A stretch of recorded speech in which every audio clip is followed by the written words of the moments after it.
She-Hulk, Attorney at Law, Season 1. This is the full spoiler review. I have a review on my blog, soundedbettermyhead.com. There's some spoilery stuff on there too, but I didn't go like super into details. But if you want to check that out first, go for it.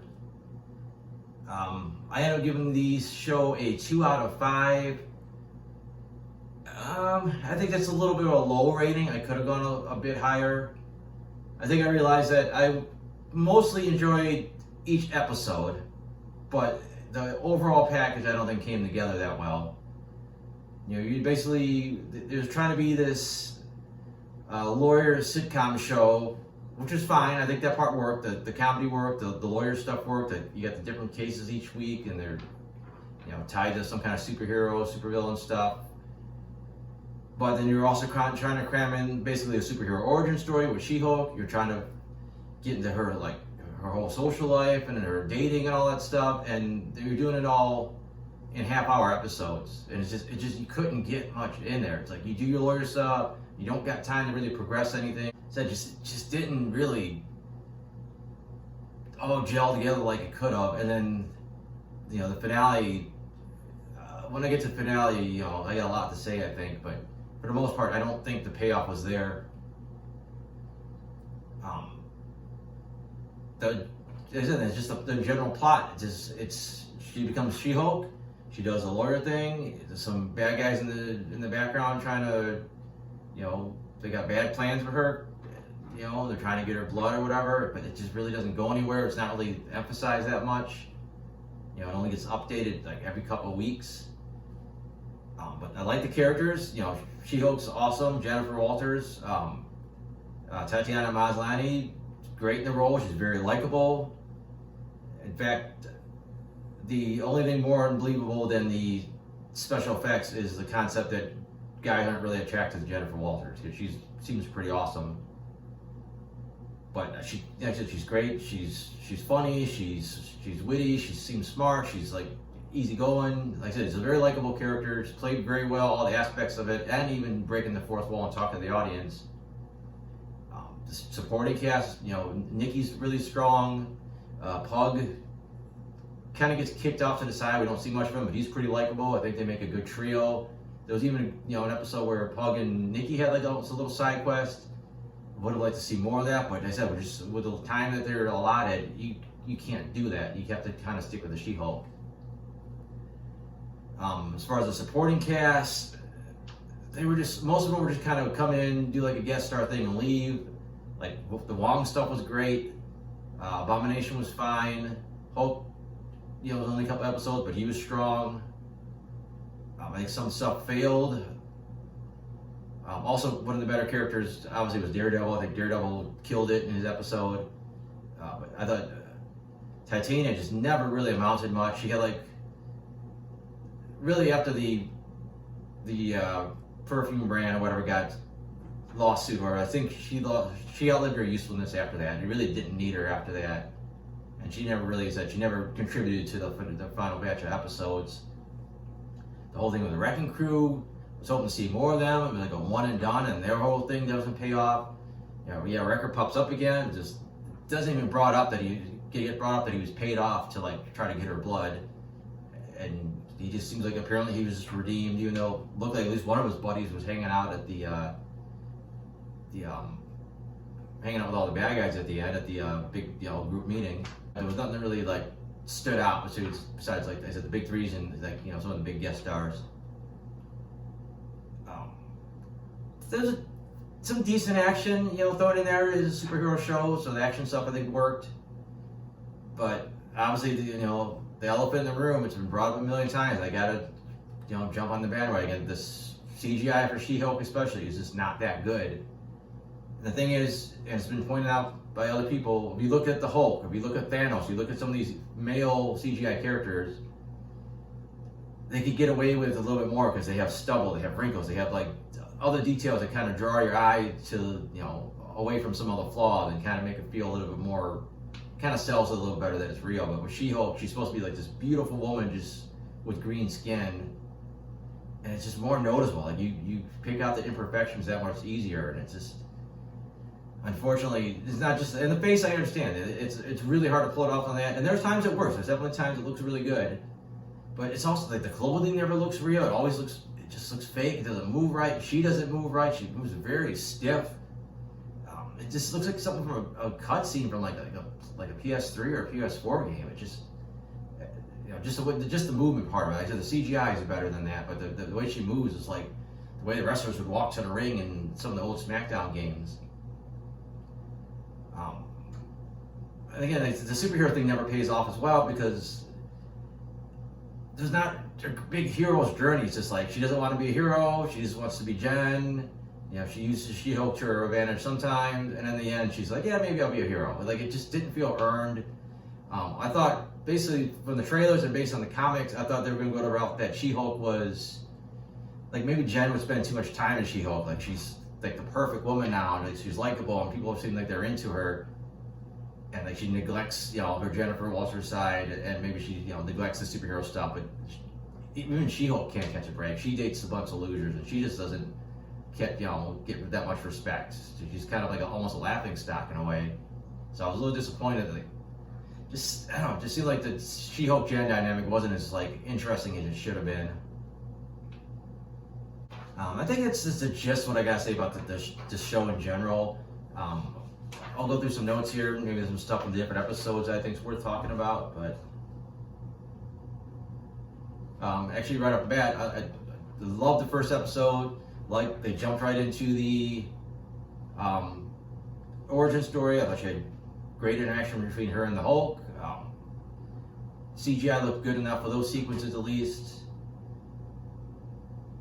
And it's nice that they did reference, the fact that Bruce shows up in the Shang-Chi post-credit scene as Bruce and not Smart Hulk. It also gives them an opportunity for him to be vulnerable, to get the blood to Jennifer. So I thought that was a nice, way they played that out. Nice little hint that, we're going to possibly work at the Hulk going back to Sakaar, maybe tying to some World War Hulk later on, but probably not. I'll mention that again when I get to the finale. Again, there's some cute little concepts. I like that She-Hulk could drink as much as she wants, but Jen can't. So when she switches back to Jen, like, she's immediately drunk if she's been drinking. So I thought that was like kind of interesting. And vice versa, later on you see she's wasted, turns into She-Hulk, she's sober. Jen's family was a little way over the top, like very sitcom-y. It kind of pulls you out of it a little bit because the show was a little more serious up to that point. Not serious, but it felt sort of relatable up to that point. Then the family is so out there, it's like, okay, you guys are just getting all these cliches. I thought Blonsky had a great argument about why he should be let out of prison. Like I said, he wasn't in his right state of mind from the super soldier serum, the other stuff that he took. Unfortunately, apparently he wasn't really redeemed, because I said he made a pretty good speech about why he should be let out. They sort of contradicted what we thought we saw with Wong and Shang-Chi. Like, looked like he was working willingly with Blonsky. Maybe Wong was lying, and She-Hulk that he forced him against his will, because he does rescue him in the final post-credit scene. Also got to mention the very first post-credit scene about whether or not Captain America was a virgin was awesome. The rest of the post-credits were just so for the most part. They're saying early on that most of the episodes had post-credits, but in reality it was just like maybe the first 4 or 5 episodes, and then nothing until I think the finale. The stuff with the light elf is getting sued by She-Hulk's former co-worker. It was okay, nothing special. Kind of randomly threw Megan Thee Stallion in there. That was already spoiled ahead of time, so maybe if that was more a surprise, it would have been a lot funnier seeing her. For some reason, the She-Hulk twerking at the end got a ton of flack from the internet. I mean, I thought it was fine for the character. I know She-Hulk was forced to jump rope naked in some of the comic books as that kind of humor that they use in some of her previous books. So I thought that was in character for her. I thought it was funny. The Light Elf starts making this speech. It's basically the same speech Thor gave about Asgard not being a place as a people, and the judge shut it down, saying we don't do Thor's inspirational speeches here. was very unimpressed with the Wrecking Crew. They just kind of showed up, didn't do anything, and got their asses handed to them. Didn't even even with these magic Asgardian weapons, they didn't even stand a chance. So, like I said, I was hoping later they'd come back and do more, but no, that was it. Thought Madison was kind of annoying at first, but then her character grew on me, and she was probably one of the better characters in the show. I said Wong was pretty awesome. The episode was solid. I didn't care as much for the demons that were coming out. I thought the design was a little weird, but it was fine. It was short. It didn't need to overstay its welcome. She-Hulk's boss, he went out of the way to recruit her, but it seemed like he just didn't give a shit about her at all. He just kind of constantly felt like he was acting like he was doing her this big favor. Like he never seemed to back her up for anything. He never seemed to be on her side the entire time. The stuff at the wedding was so-so. Didn't really. They said the Mr. Immortal stuff was just kind of there. It was just kind of something to give Mallory and Nikki something to do. The wedding stuff was so-so. I thought Jen just enjoying herself getting drunk was kind of cute. Josh, of course, just seemed way too good to be true. They had cute chemistry, but again, it just felt like a setup. I did like a little dating montage. I thought the Abominations little resort or whatever was just, it was okay. Nothing really wowed me there. Again, I thought we lead into something more sinister, especially with the Wrecker being there, but it just ended up being nothing. But the episode did end with us finding out Josh definitely used her, and he violated her privacy pretty bad. I mean, he copied her phone, he's taking a picture of her naked while she's sleeping. Granted, she was laying where you couldn't see anything, but it was pretty invasive. Like I said, Daredevil was awesome. Really liked this episode. I loved him as Matt, loved him as Daredevil. Great interaction between the two. Frogman was just there. He was just there. He was just nothing special one way or another. One part did annoy me, that when She-Hulk and Matt first start fighting on the rooftop, the ADR is so blatant. She's hitting concrete, he's jumping and flipping, and they both sound like they're just talking in a booth. It was so crystal clear and just barely sound like they were straining.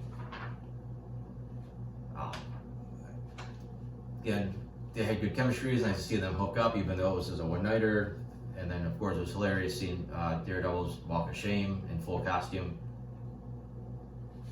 And the very end, I don't know if that whole Lawyer of the Year thing, female Lawyer of the Year thing was a setup by the bad guys, or just they took advantage of it. They didn't quite convince me that she looked like a rampaging Hulk the way it was, shown, where everybody turned on her and she had to go to jail. I think they could have made it seem a little bit more clear that she looked like she was going nuts instead of just she punched this wall that was showing her sex tape this guy made without her permission. But I said, just kind of breezed on and went to the next episode. And then we get to the finale. Loved the remake of the Incredible Hulk TV series using Jennifer Walters instead. That was awesome. Then it slowed down a bit with her trying to get basically her life went in the shitter, lost her job, lost her powers, or couldn't use them, and then just the whole intelligentsia thing was it was okay. It's he was out to get She-Hulk the whole time, but when he was dating her, was he really interested in her, or was he just trying to get info on her? They never really explained that. Then he had this big wild thing that it seemed fine with me. It seemed like where the show was going. That they got the blood. Josh used it. You got the Abomination there, the Hulk, and then they did the whole super meta thing with She-Hulk jumping into the real world to meet Kevin, and that part was okay. It went on a little too long. Very straight from the John Byrne comics. She used to give him a hard time about the story he was writing, so it was in universe, or in character for She-Hulk, but I don't know if it really went anywhere. And then I didn't mind it. She's changing it, take the Hulk out, change this, change that, great. But instead of jumping in and doing the new version of the story, which, by the way, the whole thing reminded me of Wayne's World, where they did all these different endings to the movie before they got one they liked. But the problem is, when she got to the one she liked, it was over. not Josh, but was it Todd? I think I might have called Josh Todd. Todd's the guy that ran the television. Either way, he's arrested. Abomination's arrested. You know, everything's fine. Daredevil shows up for no reason, but she asked for him, I know, but still, it just shows up after it's all said and done. I wish there was some kind of resolution instead after her changes instead of it just being over. And cute little thing with Matt meeting her family, it was fine. Just kind of randomly, Hulk shows up and he's got his son, he's got Scar with him. I know everyone wants to see World War Hulk with an angry Hulk and how that ties into his son. I don't know how that's going to play out. It seems like, you know, we got this kind of laid back Hulk now because he's, you know, the smart Hulk. So I don't know. It seems like a waste. I thought the character looked kind of weak. Look at, you got a receding hairline. But I don't know. I probably went on way too long. Like I said, the show, every episode I watched, I mostly enjoyed it. But the overall project, all 9 episodes, when it was all said and done, I think it ended up falling flat. So, like again, it's been a minute, but I do have other reviews on my blog. I have my comic strips on there. Like I said, I have a version of this that's less rambling and not as many spoilers. And that's all at soundedbettermyhead.com. So, thanks for watching.